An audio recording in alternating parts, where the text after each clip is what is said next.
C'est un artisan béninois qui participe pour la première fois à la foire internationale de Madjengo Kai, tenue à l'esplanade du complexe sportif de Pointe-Noire. Mathias Mbevo a porté dans sa gibecière des chaussures, babouches, tapettes et ceintures en cuir issues de son atelier. J'avais déjà ouvert mon atelier, j'avais commencé un peu à la maison à fabriquer les chaussures. Mais ça prenait de l'ampleur au point où j'ai commencé à être un peu négligent du côté de l'école. Donc, puisque ça prenait de l'ampleur, ça marchait à la maison, alors ce n'était plus la peine de continuer là-bas. Nous faisons les fermés, nous faisons les demi-fermés, nous faisons les babouches, nous faisons les tapettes, nous faisons les ceintures, toute une gamme de chaussures que nous faisons en vrai cuir.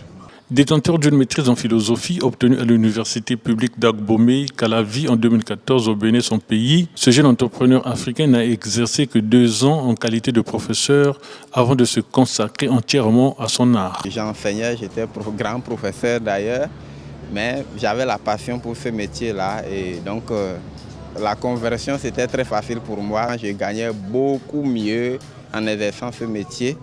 Et même quand je travaillais tout seul, je gagnais beaucoup mieux que ce qu'on me payait à l'école. Et quand les ouvriers, les employés étaient venus, c'était encore beaucoup mieux par rapport à ce que je gagne. Donc c'est comme ça ma transition.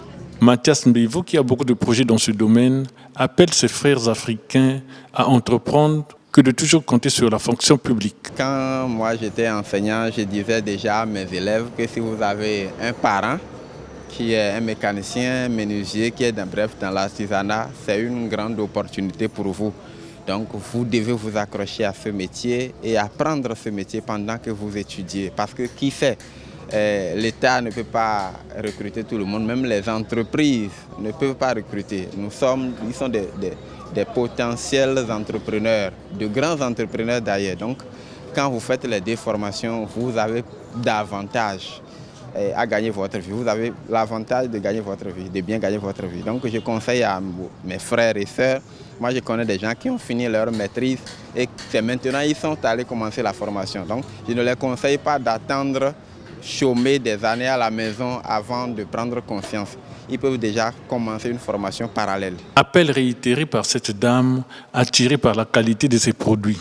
C'est une bonne initiative parce que ça va permettre à nos enfants qui attendent seulement la fonction publique, ils doivent savoir que l'entrepreneuriat africain va de l'avant. Et ça va aussi permettre que nos pays africains ne puissent pas dépendre seulement de l'Europe. La qualité est vraiment viable.